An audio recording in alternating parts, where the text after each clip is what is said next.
Welcome to Super Entrepreneurs Podcast. Today we have Guillermo Salazar. How are you? Pretty good, Shahid. How are you doing? I'm doing amazing. Thank you so much for coming on the show. Thrilled to do it. Love the message you're spreading and the stories you're telling, and it's a really good opportunity to just to connect, share ideas with like-minded people. Awesome. So let's allow you to kind of introduce what you do, what you're involved with. You know, it's the easiest way to get it going. Yeah, for sure. So Guillermo Salazar, I'm a multiple-time entrepreneur. I've been working in, kind of, I'll say the creator space for quite a while now. Really started getting heavy into formal entrepreneurship. In 2009, I founded a company with 3 other co-founders, which we ultimately exited to Deloitte. It was a consulting company. And then along the way, I started a hockey stick company that is still in business right now. And then but my major focus right now is with a company called ICwhatUC. We're an augmented reality, artificial intelligence, video platform for field teams. And that's a big part of the work that we do is really enabling field teams and field organizations so that they can deliver work more effectively. So can you elaborate on that more, like field work? Yeah. What does that mean? Yeah, good question. Of course we say it all the time, but it's, if you look at anybody who drives a van or a truck in order to do their job. So any sort of technician that might come to your house, anybody who's out there, making sure infrastructure is up and running. You could even go as far as saying estimations for sales and that kind of thing. But anytime you've got to go to somewhere to deliver work or initiate work, that kind of falls into the category of field work. Oh, okay. So like, for example, a plumber, how would they use your system? So you mentioned artificial intelligence, right? So So a plumber would use our system to, let's say, for example, a call comes in and it's, hey, I've got an emergency call. I've got water leaking around my toilet base. And a plumber would use ICwhatUC to respond to that with an SMS message and an instant video call.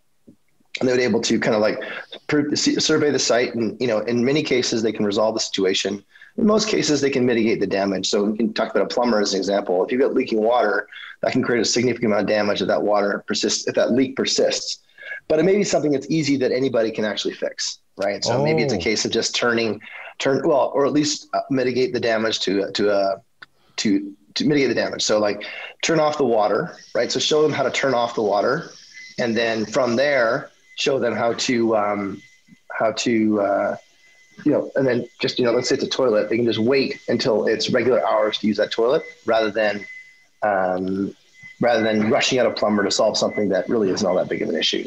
The problem with a lot of the circumstances right now is that the person who's least informed is the person that has the most amount of information. I don't have a plumbing background. And so, I see water in the ground. That's an emergency, no matter what it is, right? Whereas a plumber can be able to identify a situation and say, well, it's not really an emergency right now.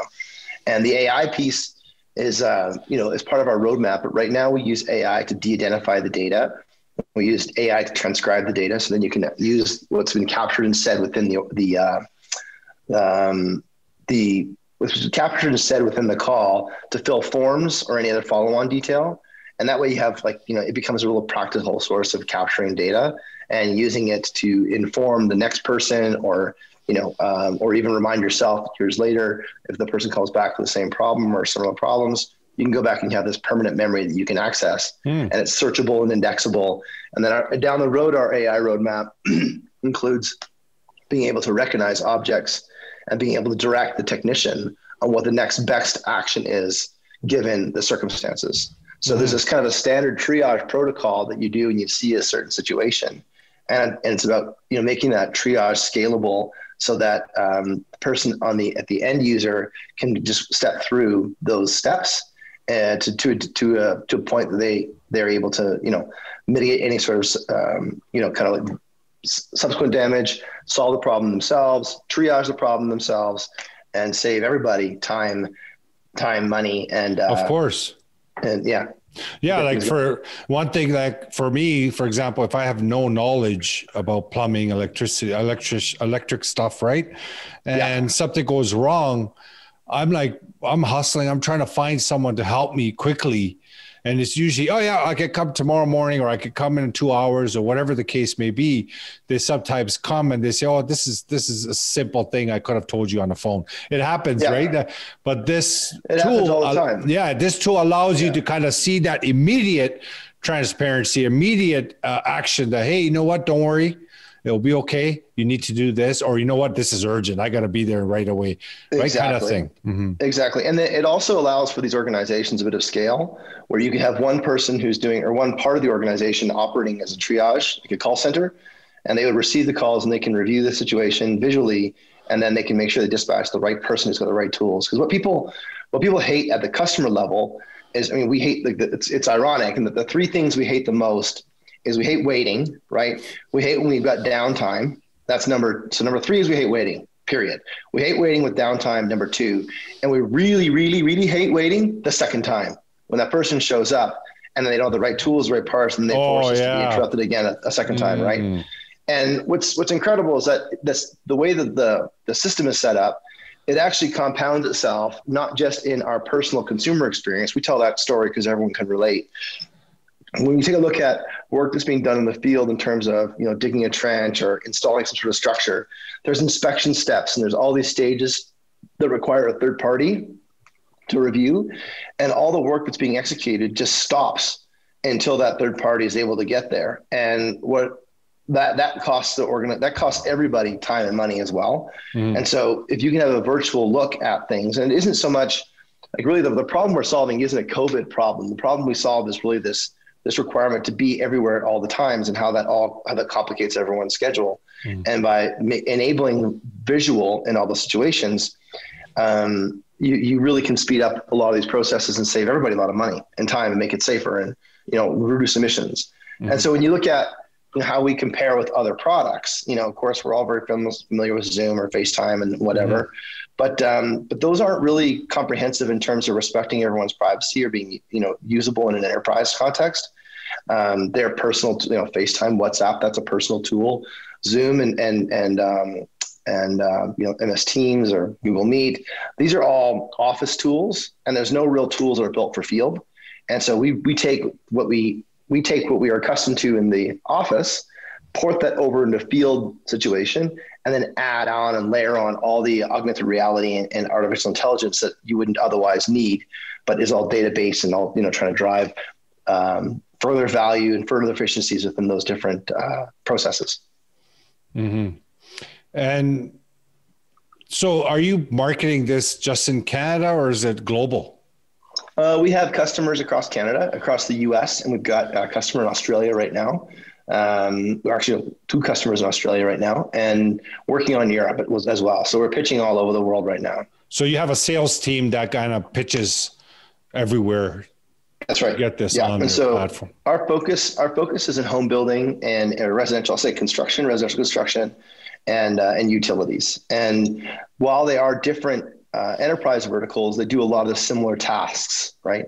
So all of them have estimations, all of them have proof of work steps, so true. All of them have inspections, they have training, and they also have customer service and deflections.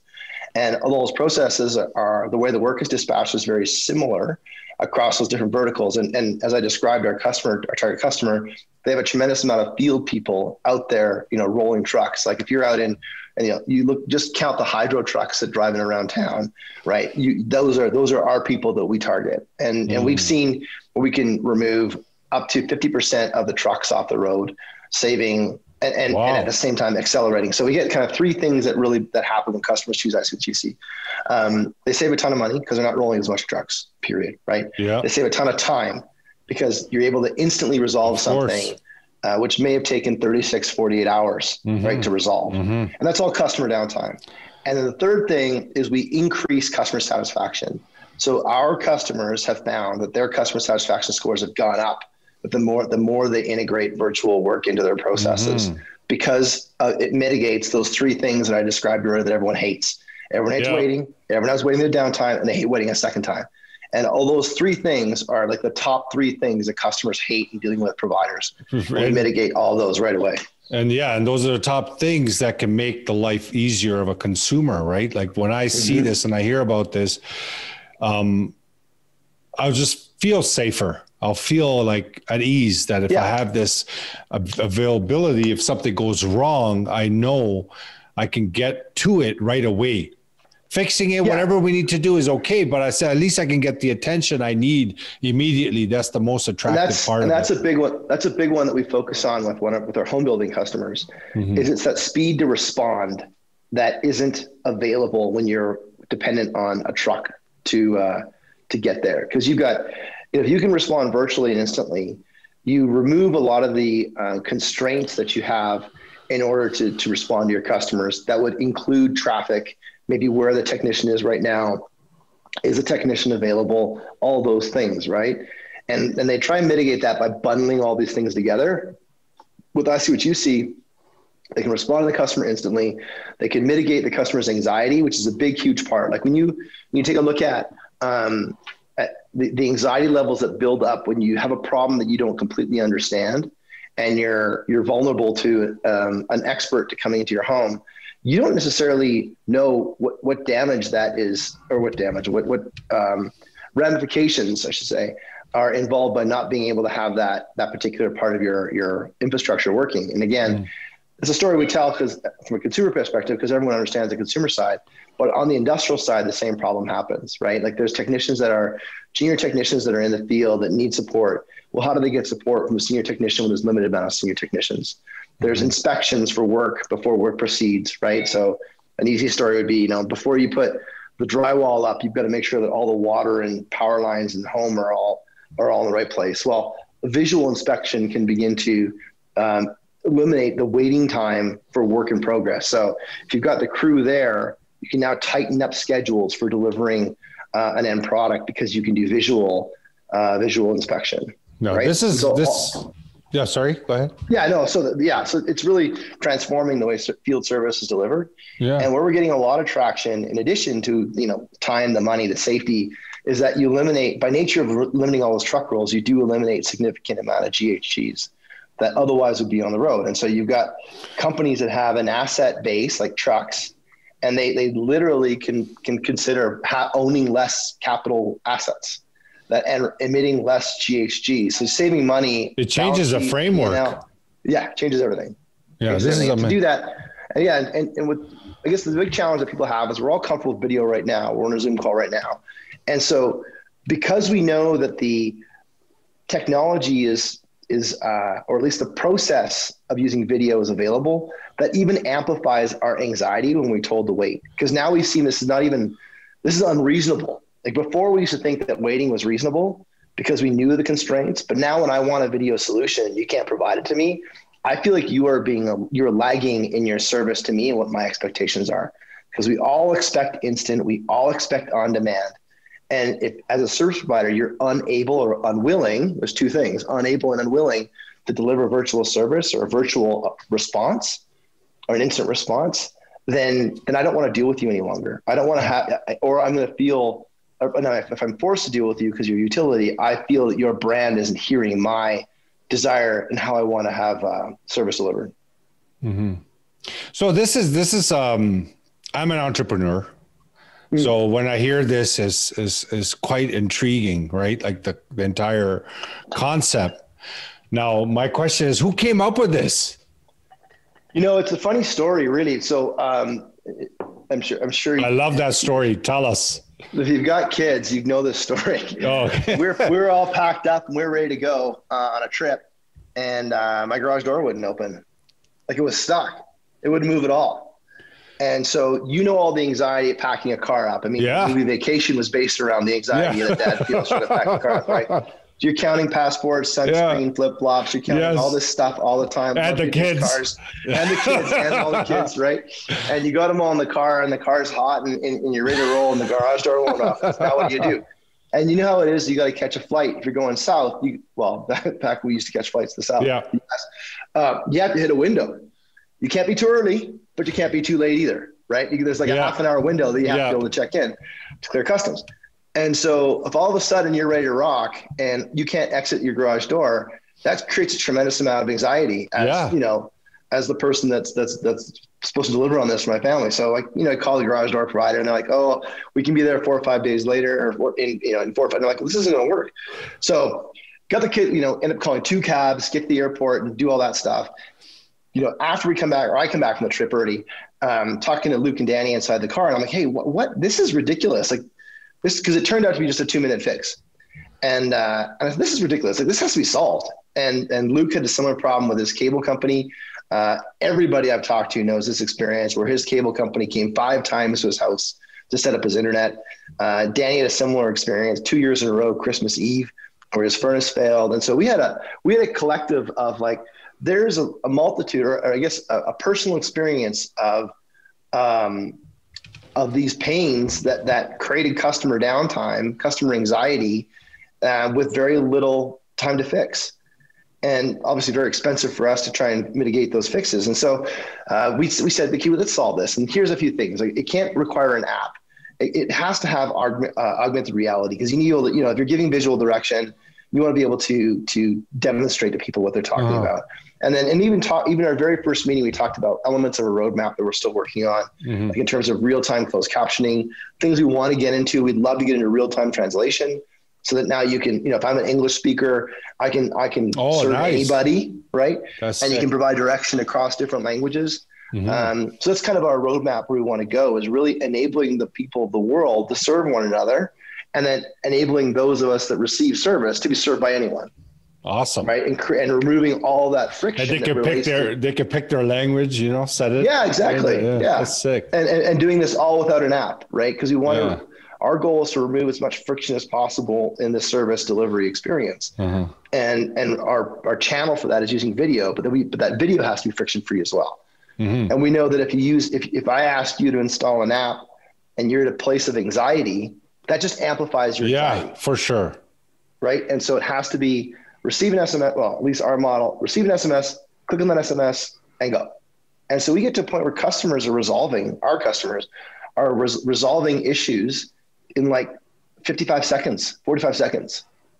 Like, amazing. Imagine 36-hour delay to 55 seconds resolution, right? From a customer, that is mind blowing, right? You don't even, that's what we come to expect. Like we don't even, we don't even store music anymore. We just stream that. We have everything in the whole world is on demand, and field service is still just wait. Yeah, no, it's amazing concept. I'm impressed.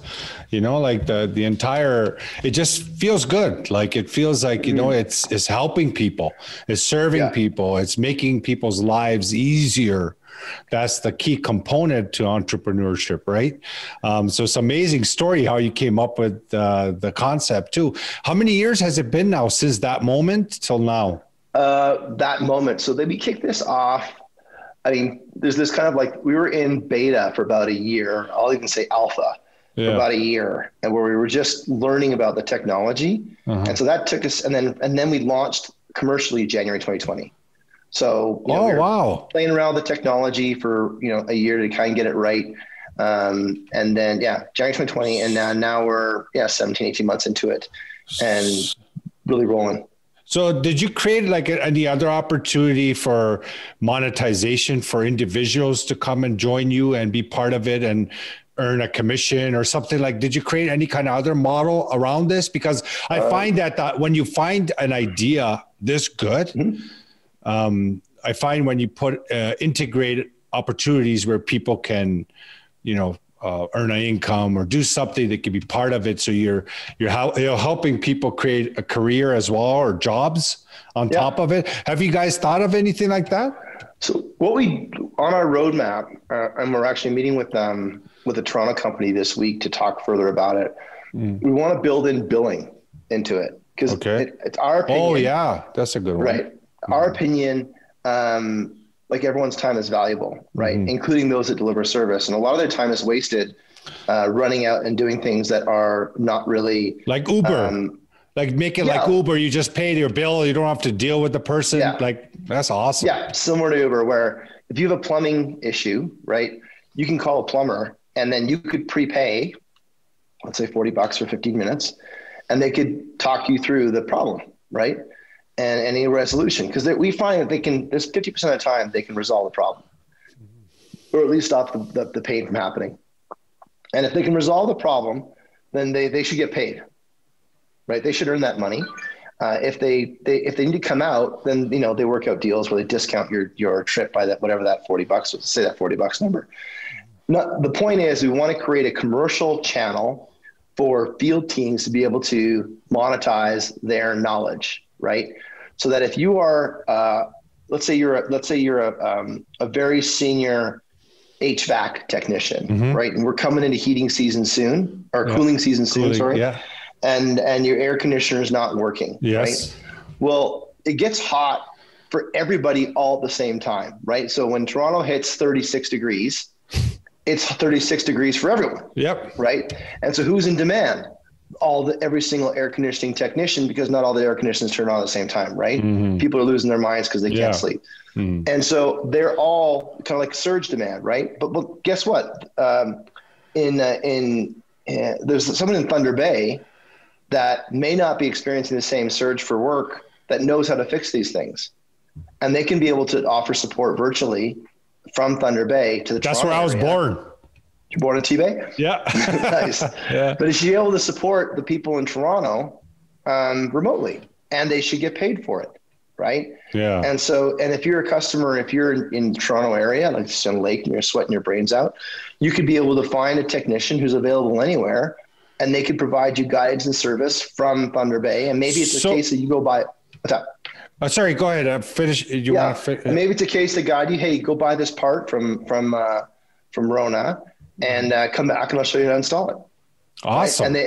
And all the time they're educating their customer, and they're showing them how to do the work, and they can do that all virtually from anywhere around the world. Whether they're at the cabin, they're fishing, whatever it is, they create a whole different connection with their customer and a whole new channel to create revenue. And they don't need a truck.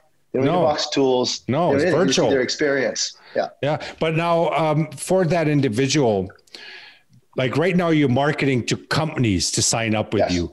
That is the next phase where you open up to anyone that can sign up to provide their own self-employment, own business on the platform. That's right. Okay. That's right. That's not open yet. Yeah, no, it's not open yet, but that's part of our roadmap. Our mission is to enable service for anyone, anywhere, anytime. Right. And so, that's our broader vision and goal. We'll get there, but the stages before that include, we've got to find a customer who's going to pay for it. We have to show traction in the market. There's a whole bunch of things that we need to establish at the very beginning that form momentum around this transformation and how we expect to receive service. And so it's easier from a momentum perspective to sell to a single buyer than it is to kind of create this marketplace. And it'll start with one or two triggers, or one or two people can do this, this monetization engine, but that's ultimately going to be something that we get pulled into. We're going to push for sales in the residential and the commercial side of things, and push for sales and utilities, because we have more control over that outcome.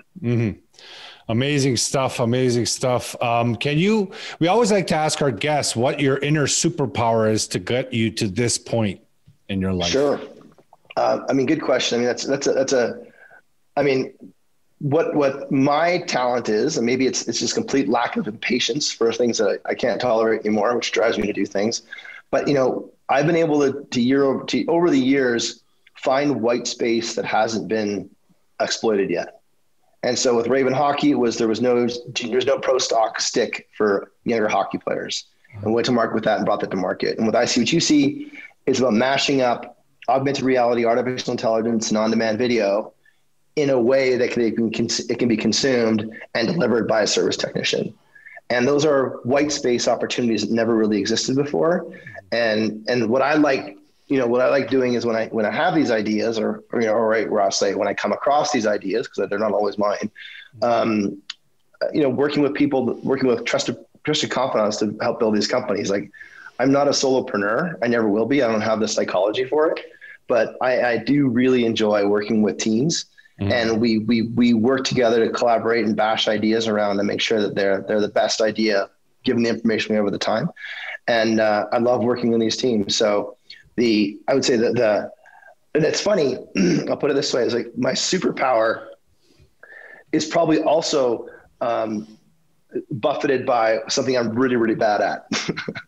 So I'm really, really good at finding white space opportunities, and I'm really, really bad at explaining them to other people. So it takes a lot of practice, right, to shape the idea so I can actually explain it to somebody. There's a market for it, construct it. And that's probably why I always have to have a partner, because I need to go through the repetitions of explaining it to somebody before it actually makes sense. And so maybe that's the tug that I have to give up by being able to see space. It's the expression. Yeah. That's awesome, though. To see it, but so that's why I'm always with partners, because I love working with co-founders, and they've always made me better as a person, for sure. Yeah, that's great, man. Amazing story, amazing everything. I want to really thank you for coming on the show to take this time. We love hearing this kind of inspirational stuff, and especially when it's making people's lives easier. I'm seeing this going public. I think this is going to be a big baby, so I wish you all the best. And again, thank you so much for being on the show. Oh, thanks, Shahid. And thank you for your optimism. Thank you for the message that you're sharing, all the good stories that you're sharing. Thank you. Everybody, we in order to inspire folks to try the entrepreneurial route, there's a bit of risk mitigation that needs to happen by telling stories about entrepreneurs. Yeah. And that's what you're doing. So we need you to help share the story. So thank you for doing what you're doing. No, you're most welcome. Thank you so much. And everyone in the audience, make sure if you want to check out this product, all the information will be available to you. He's a great guy, you can see. So get in touch. Also remember to subscribe and follow us. Thank you so much. Bye.